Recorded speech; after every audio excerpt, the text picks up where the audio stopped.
Hello and welcome to the class. Muslim law के under आज हम गार्जियनशिप से रिलेटेड प्रोविजंस को स्टडी करेंगे। देखिए, गार्जियनशिप और कस्टडी दोनों अलग अलग टर्म है। अगर हम मुस्लिम लॉ की बात करें, जनरली इनको एक ही माना जा सकता है क्योंकि दोनों ही माइनर के सुपरविजन के लिए और कंट्रोल करने के लिए जो है बनाए जाते हैं या प्रोविजंस हैं से रिलेटेड, गार्जियनशिप और कस्टडी। लेकिन मुस्लिम लॉ में बात करें, गार्जियनशिप को बोलते हैं वलीयत नफ्स और दूसरी तरफ कस्टडी को बोलते हैं हिजानत। अब ये दोनों ही टर्म जो है अलग अलग बताई गई हैं मुस्लिम लॉ में, और किसके लिए है? दोनों ही माइनर के लिए है। तो जब हम माइनर की बात करें तो मुस्लिम लॉ में माइनर व्यक्ति जो होता है वो होता है जो कि प्यूबर्टी अचीव नहीं किए हो, मतलब जो बच्चा जिसने अभी तक प्यूबर्टी की एज अचीव नहीं की हो उसको माइनर बोलते हैं। मेजॉरिटी और जो प्यूबर्टी होती है दोनों मुस्लिम लॉ में एक ही होते हैं। लेकिन अगर हम इंडियन मेजॉरिटी एक्ट की बात करें, इंडियन मेजॉरिटी एक्ट 1875, वहां पर मेजॉरिटी की एज 18 ईयर्स है।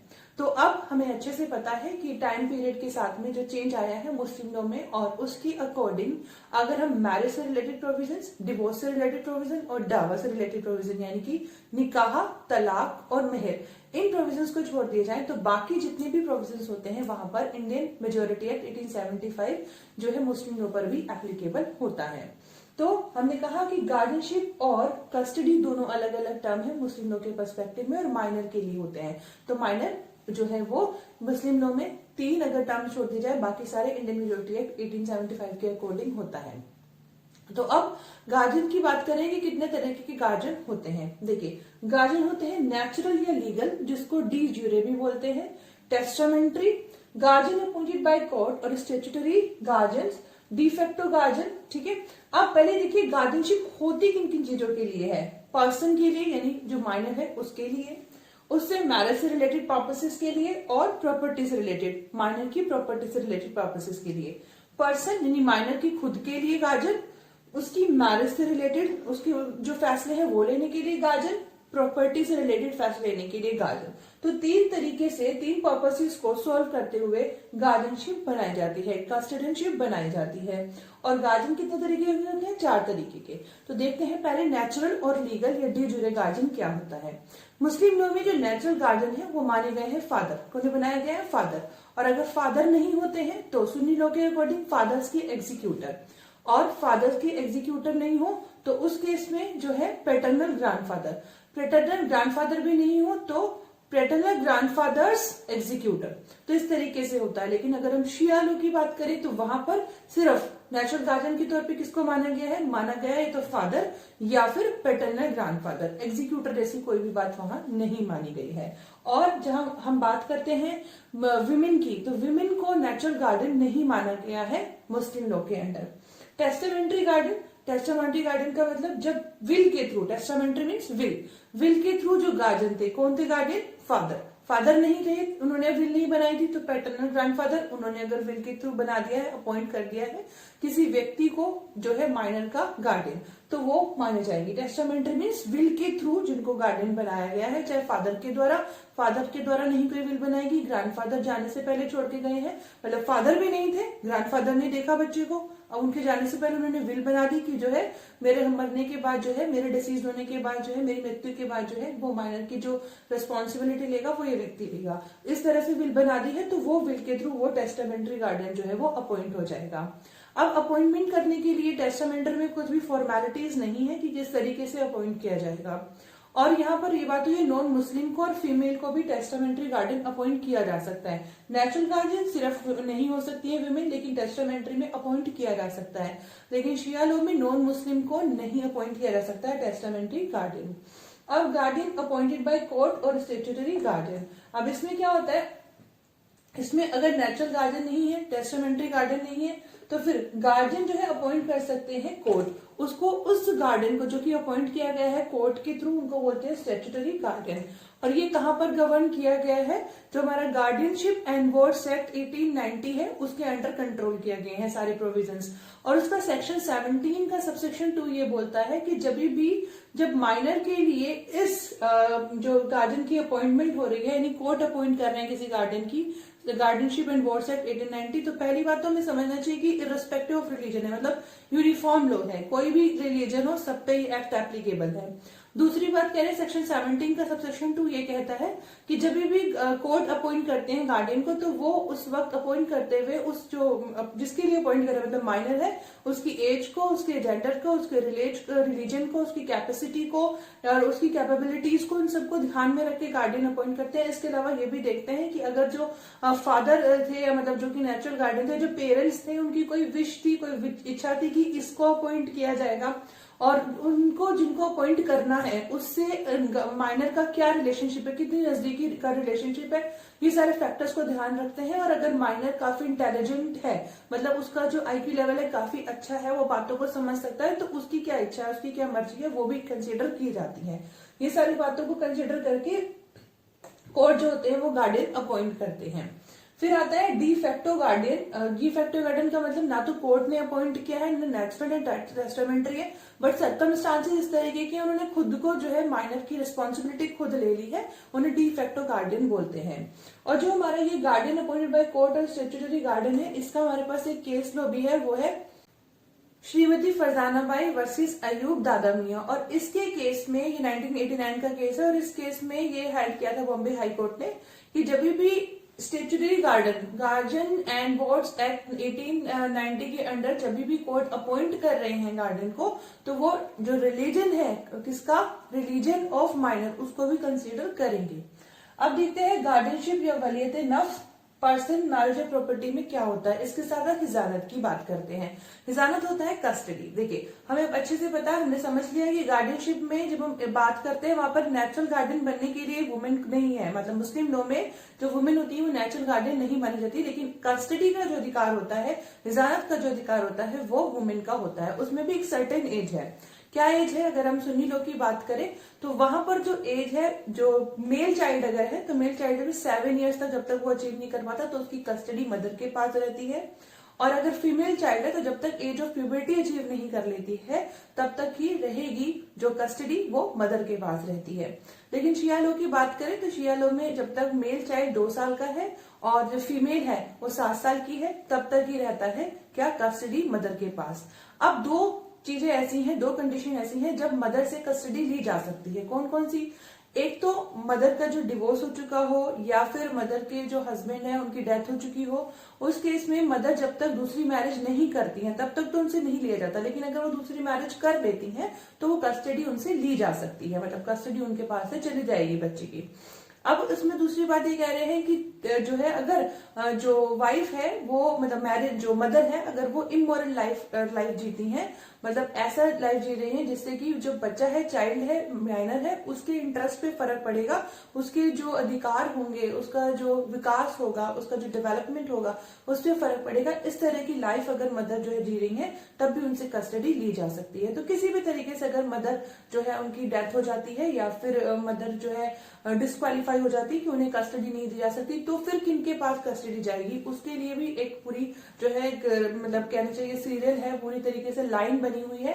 कहाँ जाएगी? सबसे पहले जो मिलती है, अगर मदर, दोनों केसेस है, मदर नहीं है, मदर की डेथ हो जाती है, या फिर मदर जो है वो डिस्क्वालीफाई हो जाती है, दोनों तरीके से, मतलब या तो उन्होंने रीमैरिज कर ली है या फिर जो है वो इमोरल लाइफ जी रही है, तो उस केस में पहले जो है मदर के बाद जो राइट जाता है वो जाता है मदर की मदर को, ठीक है। और वो भी नहीं है तो फिर उसके बाद जाता है फादर की मदर को, फिर अगर वो भी नहीं है तो फिर उसके बाद जाता है मदर की ग्रैंड मदर को, वो भी नहीं है तो फादर की ग्रैंड मदर को, इस तरीके से पूरी लाइन जाती है। अब अगर हम बात करें कस्टडी की, जब हमने बात करी फादर के पास कब जाएगी, तो मदर की हो गई सर्टेन एज तक, फादर के पास ये हम पढ़ रहे हैं, पर्सन की बात कर रहे हैं, पर्सन में कस्टडी भी आती है और गार्जियनशिप की बात कर रहे हैं। तो पर्सन में कस्टडी में हमने पढ़ लिया विमेन के बारे में। अगर हम फादर के बारे में बात करें तो हमने अगर बात करी है कि जो शिया लॉ है वहाँ 2 साल तक रहती है बच्चे, लड़का जो होता है उसके पास, उसकी जो रहती है वो 2 साल तक रहती है माँ के पास कस्टडी, और जो फीमेल चाइल्ड होता है उसकी कस्टडी जो रहती है वो 7 साल तक रहती है। उसके बाद जब तक 18 ईयर्स तक अचीव नहीं कर पाते, इस तरीके से सुन्नी लॉ में जब अगर 7 ईयर्स से अबव हो जाता है मेल चाइल्ड और जो फीमेल चाइल्ड है वो प्यूबर्टी के अचीव कर लेती है, उसके बाद 18 ईयर्स तक जो कस्टडी रहती है, यानी कि जो हिजानत रहती है, गार्जियनशिप रहती है, वो फादर के पास आ जाती है। तो अगर फादर की भी डेथ हो जाती है तो उस केस में पैटर्नल ग्रैंडफादर के पास चले जाते हैं, हाईएस्ट पैटर्नल ग्रैंडफादर के पास। वो नहीं होते तो फुल ब्रदर के पास जाती है, फुल ब्रदर नहीं होते हैं तो फिर उसके बाद में जो भी मतलब फुल ब्रदर नहीं होते हैं तो फिर उसके बाद में पैटर्नल लाइन में इस तरीके से चले जाती है। अब हमें पर्सन की तरह तो हमने पढ़ लिया कि पर्सन में किस तरीके से जाती है। और अब है मैरिज के पर्सपेक्टिव में। अब मैरिज के पर्सपेक्टिव में देखिए, मैरिज के पर्सपेक्टिव में ध्यान रखना, गार्जियनशिप इन बोर्ड्स एक्ट 1890 की जब बात करें तो वो ये मैरिज के पर्सपेक्टिव में, मैरिज के कंटेक्स्ट में एप्लीकेबल नहीं होता। यानी कि कोर्ट पर्सन और प्रॉपर्टी के लिए तो गार्डियन को अपॉइंट कर सकती हैं, लेकिन मैरिज के लिए नहीं अपॉइंट कर सकते। मैरिज के लिए जो लाइन मुस्लिम लॉ में मेंशन की हुई है वही जो है अपॉइंट किए जा सकते हैं और कोई अपॉइंट नहीं किया जा सकता। जो लास्ट में कोर्ट को गार्जियन माना है, काजी या कोर्ट दोनों में से कोई भी माना है कि वो गार्डियन अपॉइंट कर सकते बने मतलब किए जा सकते हैं, लेकिन वो किसी और को अपॉइंट नहीं कर सकते हैं मैरिज के पर्पस के लिए। ठीक है, तो मैरिज पर्पसेस के लिए जनरली जो माना गया है वो किसको माना गया है? पेरेंट्स में फादर को, फादर ही जो है माने जाएंगे, जिनको कि हमने कहा कि उनके पास मैरिज पर्पसेस के लिए क्या बोलना चाहिए, मैरिज पर्पसेस के लिए उनके पास अधिकार है। और उसके बाद अगर वो नहीं है तो पैटर्नल ग्रैंडफादर के, उसके बाद ब्रदर, और अगर ब्रदर भी नहीं है तो फिर मेल लाइन, मतलब कि जो फादर की साइड से जो मेल लाइन है वो एगेनेट्स जो बनते हैं जो कि इनहेरिटेंस में होंगे उन्हीं को प्रेफरेंस दी जाएगी। और उस लाइन के बाद अधिकार आता है मदर का, और फिर उसके बाद मैटरनल रिलेशन का, और लास्ट में अगर कुछ नहीं है, कोई नहीं बचता है, तो या फिर काजी या फिर कोर्ट, ये अधिकार होता है। लेकिन शिया लॉ में, शिया लॉ की बात करें तो वहां अधिकार होता है मैरिज के कंटेक्स्ट में फादर का, और फादर नहीं तो फिर ग्रैंडफादर का, मतलब पेटर्नल ग्रैंडफादर का। तो दो ही है वहां पर मैरिज के कंटेक्स्ट में शिया लॉ में। और जबार की बात करें तो जबार क्या मतलब होता है? मैरिज के कंटेक्स्ट में जो माइनर होता है उसके बिहाफ पे जो लेना होता है फैसला, कौन लेता है। तो जितने भी केसेस हैं उन सब में माइनर तक तो जब तक है तब तक तो मतलब व्यक्ति जो उसके जो मतलब गार्डियनशिप का अधिकार है वो रखते हैं, फादर या पैटर्नल ग्रैंडफादर या फुल ब्रदर जो हमने पढ़ा वो सब रखते हैं। लेकिन अगर माइनॉरिटी अचीव होती है उसके बाद बात करें तो एक दो स्कूल्स ऐसे हैं, शफाई और मलिकी। इन दो स्कूल्स में एक बात की गई है कि शफाई और मलिकी स्कूल में जब तक लड़की की बात कर रहे हैं तो लड़की की तो लिए हमेशा जबर का जो राइट रहता है कि मतलब उसके लिए फैसला करना की शादी का, वो हमेशा रहता है किसके पास? फादर के पास। वो चेंज नहीं होता है शफाई और मलिकी में। बाकी सब में कह रहे हैं जब तक माइनॉरिटी अचीव नहीं कर लेते, मतलब वो प्यूबर्टी अचीव नहीं कर लेते तब तक रहता है, उसके बाद नहीं अधिकार रहता। लेकिन मलिकी और शफाई स्कूल में हमेशा रहता है। अब रह गया प्रॉपर्टी। तो प्रॉपर्टी का टर्म क्या है इसको हम पढ़ेंगे, अलग अलग सेल्स में क्या है और मोर्गेज के केस में क्या होता है वो सब हम पढ़ लेते हैं फटाफट। प्रॉपर्टी वाला, प्रॉपर्टी के कंटेक्स्ट में सबसे पहले देखिए लीगल गार्डियन की पावर। तो लीगल गार्डियन कौन होते हैं? हमें अच्छे से पता है, नेचुरल गार्डियन, जिनको हमने बोला डी ज्यूरे गार्डियन। तो ठीक है, लीगल गार्डियन की पावर इमूवेबल प्रॉपर्टी के केस में देखिए सेल, मॉर्गेज या लीज, तीनों के कंटेक्स्ट में जब हम बात करेंगे तो तीनों के लिए बात करें, ये तीनों चीजें अगर जो है माइनर की बेनिफिट के लिए, इमूवेबल प्रॉपर्टी के बेनिफिट के लिए है तो ये की जा सकती है, अदरवाइज नहीं। माइनर जब तक मेजोरिटी अचीव नहीं कर पाता जो है नेचुरल गार्डियन या फिर बात करें लीगल गार्डियन, उस चीज को सेल, मॉर्गेज या लीज नहीं कर सकते, ना तो माइनर के लिए बेनिफिट के लिए ना प्रॉपर्टी के बेनिफिट के लिए है। तो क्या क्या कर सकते हैं? सेल में अगर डबल हो रही है वैल्यू तो सेल किया जा सकता है। एब्सोल्युटली नेसेसरी है मेंटेनेंस के लिए, किसके? माइनर के लिए। और मूवेबल प्रॉपर्टी कुछ बची नहीं है, अब कुछ भी नहीं बचा, यही मूवेबल प्रॉपर्टी है, इसको बेच के ही उसको मेंटेनेंस दी जा सकती है, उसका खर्चा पानी उठाया जा सकता है, तो सेल किया जा सकता है। वो कोई जो डिसीज था यानी कोई मृतक व्यक्ति था जिसकी की प्रॉपर्टी थी, जिससे कि उसने माइनर ने इनहेरिट किया प्रॉपर्टी, उसका कोई कर्जा था वो चुकाना है तो उसकी प्रॉपर्टी में से चुकेगा, तो वो बेचना पड़ रहा है। जनरल प्रोविजन ऑफ विल, जो विल के थ्रू उसको अगर अपॉइंट किया गया है लीगल काजों को, जैसे कि अगर फादर नहीं थे तो उनके फादर नहीं तो माइनर के अब जो है पैटर्नल ग्रैंडफादर वो बन गए हैं अब गार्डियन, तो उस केस में कह रहे हैं कि जनरल प्रोविजन ऑफ विल जो होंगे उसके अकॉर्डिंग अगर सेल है तो फिर सेल किया जा सकता है। प्रॉपर्टी अब जो है सीजेस टू बी बेनिफिशियल, अब वो बेनिफिशियल नहीं रहेगी अगर हम क्या करेंगे, अगर हम इसको अभी और रखेंगे तो वो बेनिफिशियल नहीं, मतलब घाटे में चली जाएगी, तो अभी इसको निकालना जरूरी है। इन द हैंड्स ऑफ यूसुपर, यूसुपर एक व्यक्ति होता है जिसको कि लीगल पोजेशन नहीं होती, किसी कब्जा करके जबरदस्ती कोई बैठ जाता है ना, तो वहां पर है। और अगर जो व्यक्ति है जो गार्डियन है उसे लगता है कि किसी भी तरीके से इससे नहीं ली जा सकती प्रॉपर्टी, तो बेहतर है इसको सेल कर दिया जाए।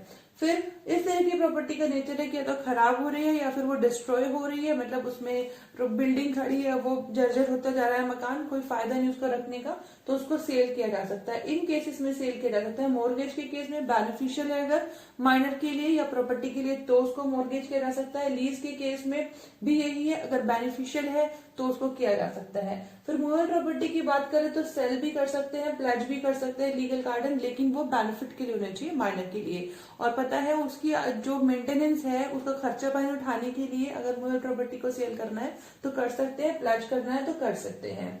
Right to enter into contracts की बात करें तो श्री काकुलम वर्सेस कुर्रा सुब्बाराव 1948 में कहा गया प्रिवी काउंसिल के द्वारा कि लीगल गार्डन जो है वो एंटर कर सकते हैं कॉन्ट्रैक्ट में ऑन बिहाफ ऑफ माइनर, और फिर वो उसके ऊपर बाइंडिंग होंगे उसकी स्टेट पे, उसकी प्रॉपर्टी पे, अगर वो उसके बेनिफिट के लिए था तो कोई कॉन्ट्रैक्ट। लेकिन दूसरी तरफ जो ज्यूरिस्ट है, मुस्लिम ज्यूरिस्ट, वो कहते हैं कि अगर माइनर के बिहाफ पर कोई गार्डन है और वो उसकी प्रॉपर्टी को जो है के थ्रू कॉन्ट्रैक्ट में चले जाते हैं तो वो जो है वो माइनर पे एप्लीकेबल नहीं होगा, जो वो अपनी मेजोरिटी अचीव कर लेंगे। तो अलग अलग पर्सपेक्टिव है इससे रिलेटेड।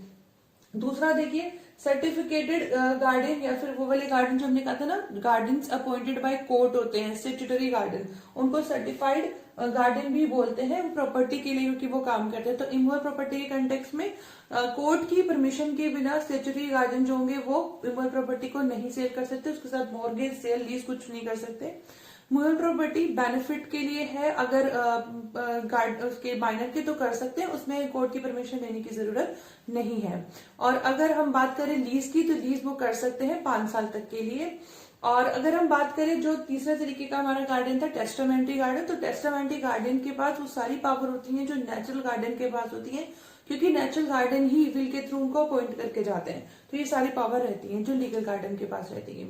फिर उसके बाद है डिफेक्टो गार्डन। तो डिफेक्टो गार्डन जो मदर को अगर हम बात करें तो मदर डिफेक्टो गार्डन सर्कमस्टांसेस होकर वो बन गई गार्डन, तो उस केस में कह रहे हैं जब प्रॉपर्टी का कंटेक्स्ट है तो प्रॉपर्टी के कंटेक्स्ट में जो मदर होती है उनको कोई पावर नहीं दी गई। बेसिकली क्या है, डिफेक्टो गार्डन के पास में प्रॉपर्टी से रिलेटेड कोई भी पावर नहीं है, ऐसा बताया गया। तो प्रॉपर्टी का कंटेक्स्ट हो गया गार्डनशिप में, और बाकी कितने तरीके के गार्डन होते हैं वो हमने सब पढ़ लिया। एक बात हमें ध्यान रखनी है, जो हमने पढ़ाया था आपको कि इस तरीके से अगर जो एज की हमने बात की थी कि जब अचीव कर लेते हैं बच्चे, मतलब प्यूबर्टी की एज अचीव कर ली, और या फिर हम बात करते हैं जब कि जैसे शियालों में हमने बात करी थी 2 साल थी जो एज थी जब तक कस्टडी माँ के पास रहेगी, उसके बाद पिता के पास आ जाएगी, तो उधर 7 इयर्स की लड़कियों के एज में। और अगर हमने बात की सुन्नी लॉ में तो 7 इयर्स मेल चाइल्ड, और जो एज हमने बात की थी फीमेल चाइल्ड की प्यूबर्टी तक अचीव करने की।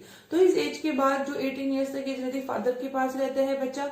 उसके बाद अगर फादर नहीं होते तो राइट रहता है किसके पास, पैटर्नल ग्रैंडफादर के, वो नहीं होते तो हमें पढ़ा था फुल जो ब्रदर रहते हैं फिर उनके पास चला जाता है। इस तरीके से हमने पढ़ा था। तो अब यहाँ पर उसके बाद कह रहे हैं कि जो भी लाइन होती है, मतलब जिनको पास जाती है गार्डियनशिप, तो उसमें कह रहे हैं कि ये प्रोहिबिटेड रिलेशनशिप होना चाहिए, जो मेल लाइन है वो प्रोहिबिटेड रिलेशनशिप होना चाहिए, मतलब ऐसा रिलेशनशिप नहीं होना चाहिए कि उनके बीच में मैरिज हो सके। तो वो ये चीज हमें ध्यान रखनी है। तो ये हो गया गार्डियनशिप से रिलेटेड हमारे प्रोविजन। आई होप आपको क्लियर हो। क्लास क्लियर होगी तो आगे की क्लास के लिए बने रहिएगा। Thank you so much. Thanks a lot. Keep learning and keep smiling.